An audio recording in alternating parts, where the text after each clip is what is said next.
ओम शांति। 25 जनवरी 1970 बाबा के अव्यक्त मधुर महावाक्य। मुरली का टाइटल है यादगार कायम करने की विधि। बाबा कहे अव्यक्त स्थिति ही मुख्य सब्जेक्ट है। व्यक्त में रहते कर्म करते भी अव्यक्त स्थिति रहे, इस सब्जेक्ट में ही पास होना है। अपने बुद्धि की लाइन को क्लियर रखना है। जब रास्ता क्लियर होता है तो जल्दी जल्दी दौड़कर मंजिल पर पहुंचना होता है।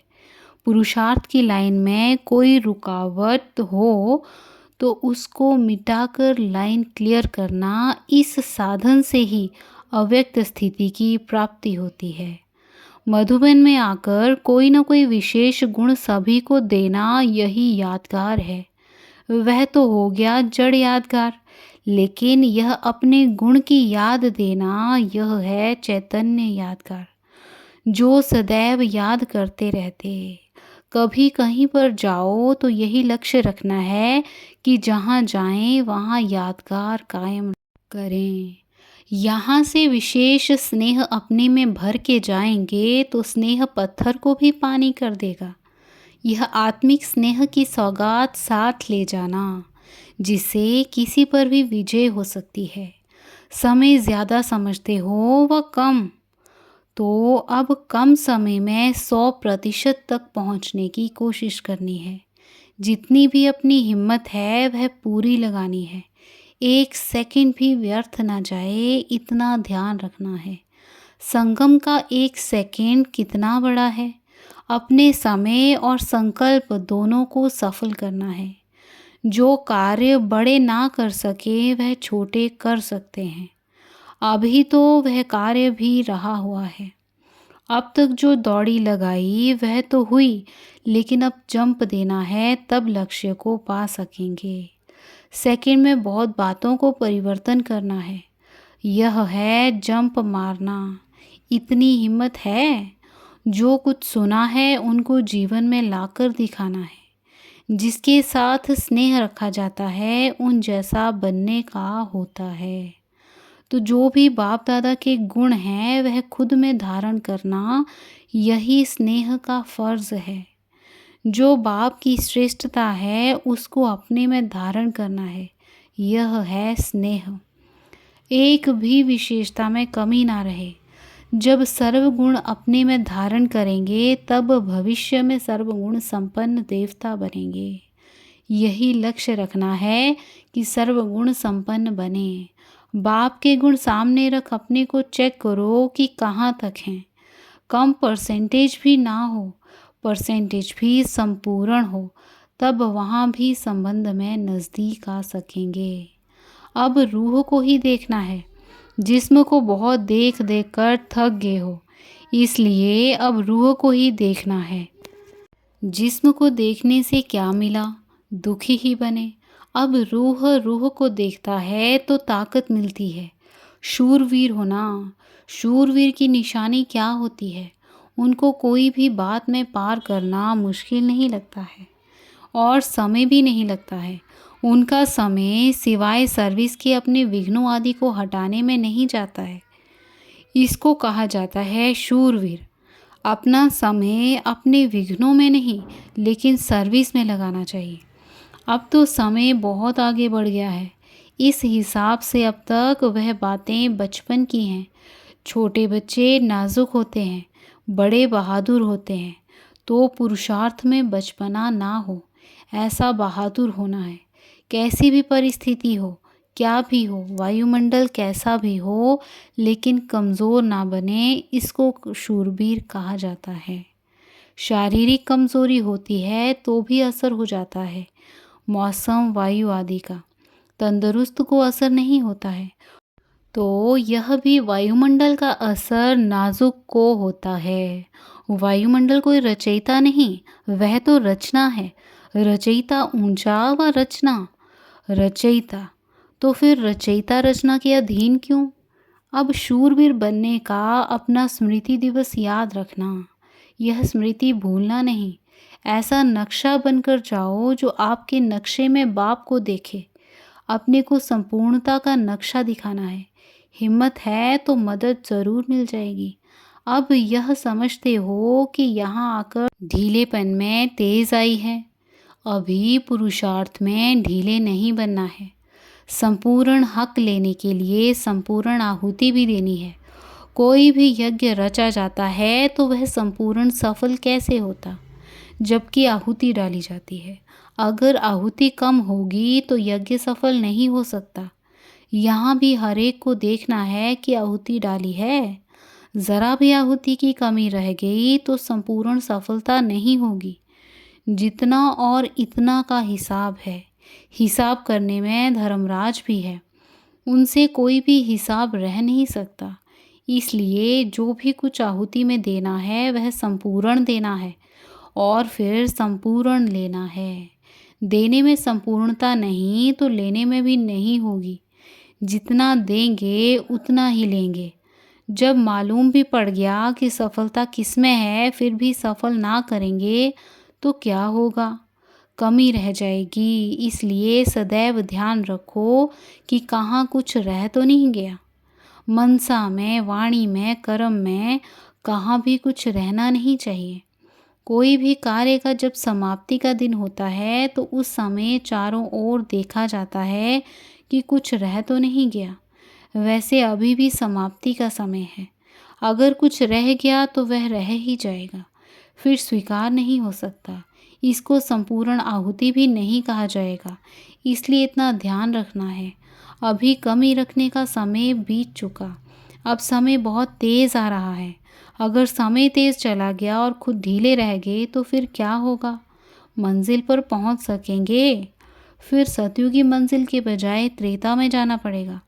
जैसे समय तेज़ दौड़ रहा है वैसे खुद को भी तेज़ दौड़ना है। स्कूल में भी जब कोई गाड़ी पकड़नी होती है तो समय को देखना पड़ता है, नहीं तो रह जाते हैं। समय तो चल ही रहा है। कोई के लिए समय को रुकना नहीं है। अब ढीले चलने के दिन गए, दौड़ी के भी दिन गए। अब है जंप लगाने के दिन। कोई भी बात की कमी फील होती है तो उसको 1 सेकंड में परिवर्तन में लाना, इसको कहा जाता है जंप। देखने में ऊंचा आता है लेकिन है बहुत सहज। सिर्फ निश्चय और हिम्मत चाहिए। निश्चय वालों की विजय तो कल पहले भी हुई थी, वह अभी भी पड़ी हुई है। इतना पक्का अपने को बनाना है। सेकंड सेकंड मन, वाणी और कर्म को देखना है। बाप दादा को यह देखना कोई मुश्किल नहीं। देखने के लिए अब कोई आधार लेने की आवश्यकता नहीं है। कहाँ से भी देख सकते हैं। पुरानों से नए में और ही उमंग होता है कि हम करके दिखाएंगे। ऐसे तीव्र स्टूडेंट्स भी हैं। नए ही कमाल कर सकते हैं क्योंकि उन्हों को समय भी स्पष्ट देखने में आ रहा है। समय का भी सहयोग है, परिस्थितियों का भी सहयोग है। परिस्थितियां भी अब दिखला रही हैं कि पुरुषार्थ कैसा करना है। जब परीक्षाएं शुरू हो गई तो फिर पुरुषार्थ नहीं कर सकेंगे। फिर फाइनल पेपर शुरू हो जाएगा। पेपर के पहले पहुंच गए हो, यह भी अपना सौभाग्य समझना। जो ठीक समय पर पहुंच गए हो, पेपर देने के लिए दाखिल हो सके हो। पेपर शुरू हो जाता है फिर गेट बंद हो जाता है। शुरू में जो आए उन्हों को वैराग्य दिलाया जाता है। आजकल की परिस्थितियां वैराग्य दिलाती हैं। आप लोगों की धरनी बनने में देरी नहीं है। सिर्फ ज्ञान के निश्चय का पक्का बीज डालेंगे और फल तैयार हो जाएगा। यह ऐसा बीज है जो बहुत जल्दी फल दे सकता है। बीज पावरफुल है, बाकी पालना करना, देखभाल करना आपका काम है। बाप सर्वशक्तिमान और बच्चों को संकल्पों को रोकने की भी शक्ति नहीं।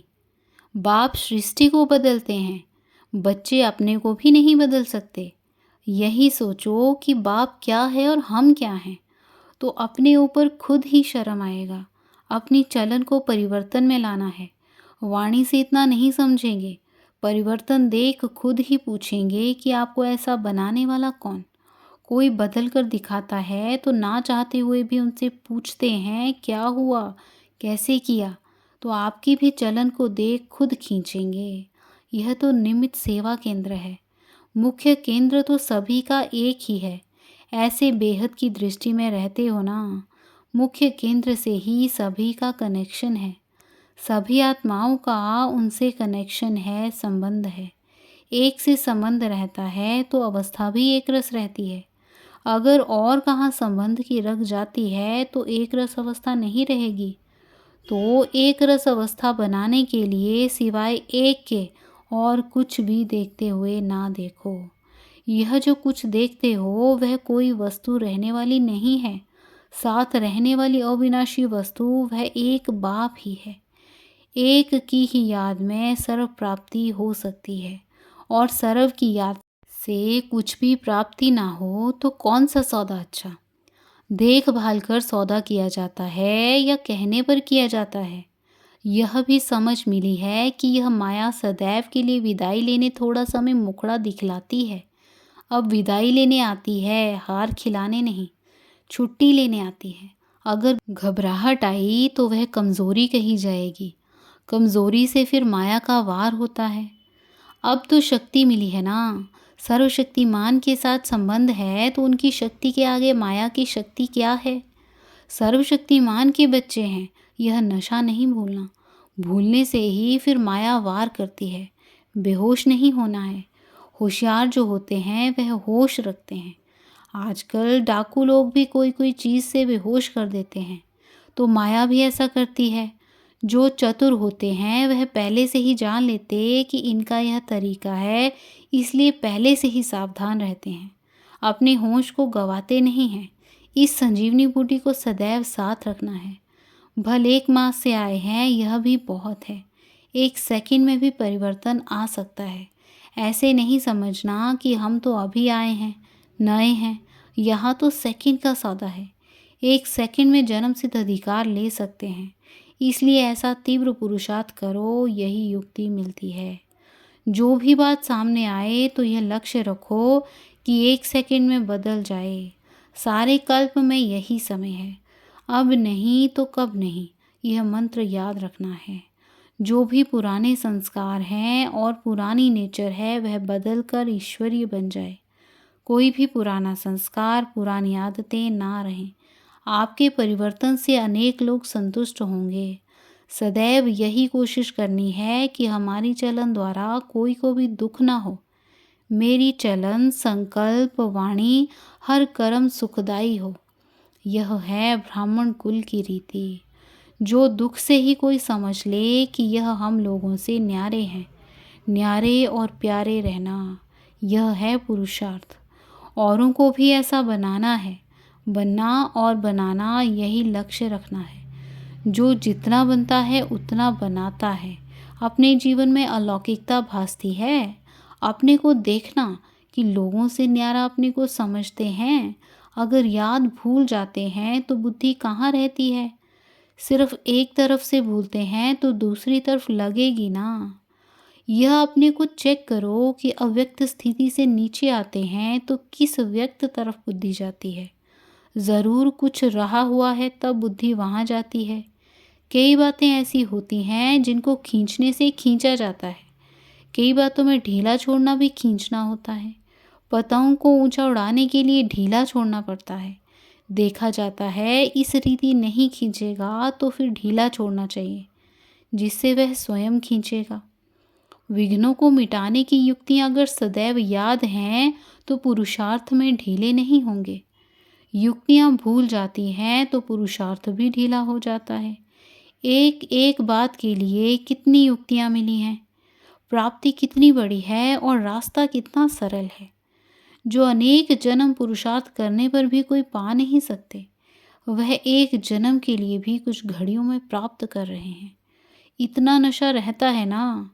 इच्छा मात्रम अविद्या, ऐसी अवस्था प्राप्त करने का तरीका बताया। ऐसी ऊंची नॉलेज और कितनी महीन है। जीवन में इतना ऊंचा लक्ष्य कोई रख नहीं सकता कि मैं देवता बन सकता हूँ। यह कब सोचा था कि हम ही देवता थे? सोचा क्या था और बनते क्या हो? बिन मांगे अमूल्य रत्न मिल जाते हैं। ऐसे पद्मा पद्म भाग्यशाली अपने को समझते हो? प्रेसिडेंट आदि भी आपके आगे क्या है? इतनी ऊंची दृष्टि, इतना ऊंचा सम्मान याद रहता है कि कब भूल भी जाते हो। स्मृति विस्मृति की चढ़ाई उतरते चढ़ते हो। गंदगी से मच्छर आदि प्रकट होते हैं, इसलिए उनको हटाया जाता है।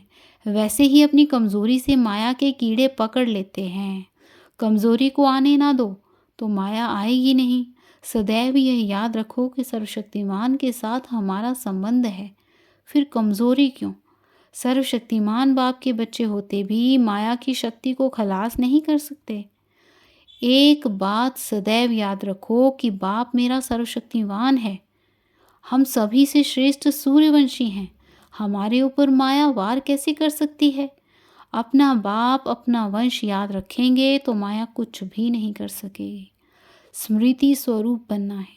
इतने जन्म विस्मृति में रहे फिर भी विस्मृति अच्छी लगती है।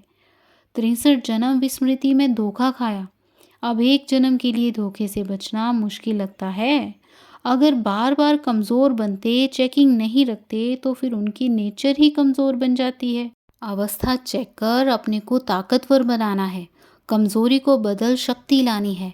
सभी जो बैठे हैं वह अपने को सूर्यवंशी सितारे समझते हो। सूर्यवंशी सितारों का क्या कर्तव्य है? सूर्यवंशी सितारा माया के अधीन हो सकते हैं। सभी मायाजीत बने हैं या बनना है। मायाजीत का टाइटल अपने ऊपर धारण किया है। युगल में भी एक कहते हैं कि मायाजीत बन रहे हैं और एक कहते हैं कि बन गए हैं। एक ही पढ़ाई, एक ही पढ़ाने वाला, फिर भी कोई विजयी बन गए, कोई बन रहे हैं। यह फर्क क्यों? अगर अब तक भी त्रुटियां रहेंगी तो त्रुटियों वाले त्रेता युग के बन जाएंगे और जो पुरुषार्थी हैं वे सतयुग के बनेंगे। पहले से ही पूरा अभ्यास होगा तो वह अभ्यास मदद देगा। अगर ऐसा ही अभ्यास रहा, कभी विस्मृति कभी स्मृति, तो अंत समय भी विस्मृति हो सकती है। जो बहुत समय के संस्कार होते हैं वही अंत की स्थिति रहती है। लौकिक रीति से जब कोई शरीर छोड़ते हैं, अगर कोई संस्कार दृढ़ होता है खान पान व पहनने आदि का, तो पिछाड़ी समय भी वह संस्कार सामने आता है। इसलिए अभी से लेकर सदैव स्मृति के संस्कार भरो, तो अंत में यही मददगार बनेंगे विजयी बनने में। स्टूडेंट बहुत समय से पढ़ाई ठीक नहीं पढ़ते हैं तो पेपर ठीक नहीं दे सकते। बहुत समय का अभ्यास चाहिए। इसलिए अब ये विस्मृति के अथवा हार खाने के संस्कार मिट जाने चाहिए। अभी वह समय गया, क्योंकि साकार रूप में संपूर्णता का सबूत देखा। साकार संपूर्णता को प्राप्त कर चुके, फिर आप कब करेंगे? समय की घंटी बज चुकी है। फिर भी घंटी बजने के बाद अगर पुरुषार्थ करेंगे तो क्या होगा? बन सकेंगे। पहली सीटी बज चुकी है, दूसरी भी बज गई। पहली सीटी थी साकार में माँ की और दूसरी बजी साकार रूप की। अब तीसरी सीटी बजनी है। 2 सीटी होती हैं तैयार करने की और तीसरी होती है सवार हो जाने की। 2 घंटी इतलाव की होती है, तीसरी इतलाव की नहीं होती। तीसरी होती है सवार हो जाने की। तीसरी में जो रह गया सो रह गया। इतना थोड़ा समय है, फिर क्या करना चाहिए? अगर तीसरी सीटी पर संस्कारों को समेटना शुरू करेंगे तो फिर रह जाएंगे। सुनाया था ना कि पेटी बिस्तरा कौन सा है? व्यर्थ संकल्पों रूपी बिस्तरा और अनेक समस्याओं की पेटी दोनों ही बंद करनी है। जब दोनों ही समेट कर तैयार होंगे तब जा सकेंगे। अगर कुछ रह गया तो बुद्धि योग जरूर उस तरफ जाएगा, फिर सवार हो ना सकेंगे, अर्थात विजयी बन नहीं सकेंगे। अब इसे क्या करना पड़े? कब कर लेंगे, यह कब शब्द को निकाल दो, अब शब्द को धारण करो। कब कर लेंगे, धीरे धीरे करेंगे, ऐसे सोचने वाले दूर ही रह जाएंगे। ऐसा समय अब पहुंच गया है, इसलिए बाप दादा सुना देते हैं, फिर कोई उलाहना ना देना। समय का भी आधार रखना है। अगर समय के आधार पर ठहरे तो प्राप्ति कुछ नहीं होगी। समय के पहले बदलने से अपने किए का फल मिलेगा। जो करेगा वह पाएगा। समय प्रमाण किया, वह तो समय की मिसाल हुई। अपनी मेहनत करनी है। बाप का बच्चों पर स्नेह होता है तो स्नेह की निशानी है संपूर्ण बनना। चल तो रहे हैं, लेकिन स्पीड को भी देखना है। अभी संपूर्णता का ही लक्ष्य रखना है, तब संपूर्ण राज्य में आएंगे। कोई कमी रह गई तो संपूर्ण राज्य नहीं पाएंगे। जितना ज़्यादा प्रजा बनाएंगे उतना नज़दीक में आएंगे। दूर वाले तो दूर ही देखने आएंगे, नज़दीक वाले हर कार्य में साथ रहेंगे। नंबर 1 शक्तियाँ हैं वह पांडव हैं। दूसरे को आगे बढ़ाना, यह भी खुद आगे बढ़ना है। आगे बढ़ाने वाले का नाम तो होगा ना। बीच बीच में चेकिंग भी चाहिए। हर कार्य करने के पहले और बाद में चेकिंग करते रहो। जब कार्य शुरू करते हो तो देखो उसी स्थिति में रह कार्य शुरू कर रहा हूँ। फिर बीच में भी चेकिंग करते रहो, कितना समय याद रही। कार्य के शुरू में चेकिंग करने से वह कार्य भी सफल होगा और स्थिति भी एक रस रहेगी। सिर्फ रात को चार्ट चेक करते तो सारा दिन तो ऐसे ही बीत जाता है। लेकिन हर कर्म के हर घंटे में चेकिंग चाहिए। अभ्यास पड़ जाता है तो फिर वह अभ्यास अविनाशी हो जाता है। हिम्मत रखने से फिर सहज हो जाएगा। मुश्किल सोचेंगे तो मुश्किल फील होगा। अपने पुरुषार्थ को कब तेज करेंगे? अभी समय ही कहाँ है। सारे कल्प की तकदीर इस घड़ी बनानी है, ऐसे ध्यान देकर चलना है। सारे कल्प की तकदीर बनने का समय अब है। इस समय को अमूल्य समझकर प्रयोग करो, तब संपूर्ण बनेंगे। 1 सेकंड में पद्मों की कमाई है। 1 सेकंड गंवाया गोया पद्मों की कमाई गंवाई। अटेंशन इतना रखेंगे तो विजयी बनेंगे। 1 सेकंड भी व्यर्थ नहीं गंवाना है। संगम का 1 सेकंड भी बहुत बड़ा है। 1 सेकंड में ही क्या से क्या बन सकते हो, इतना हिसाब रखना है। अच्छा, ओम शांति। ओम शांति।